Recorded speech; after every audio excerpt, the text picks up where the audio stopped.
When considering voting rights and elections cases, the notion of one person, one vote carries considerable appeal and power.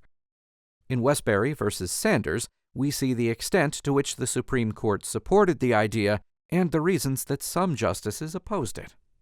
James Westbury lived in Fulton County, Georgia. In the early 60s, Georgia had 10 seats in the House of Representatives. Pursuant to a state statute enacted in 1931, the 5th Congressional District, consisting of Fulton, DeKalb, and Rockdale counties, had a population of about 824,000. The average population of the 10 congressional districts was about 394,000, and one district, the 9th, had only 272,000 residents, less than half the population of the 5th. Westbury and other 5th District voters sued Georgia Governor Carl Sanders and state elections officials, alleging that the Georgia statute creating these districts was invalid.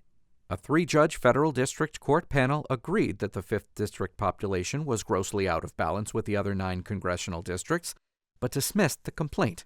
The panel ruled that an apportionment challenge constituted a non-justiciable political question. Westbury appealed to the United States Supreme Court.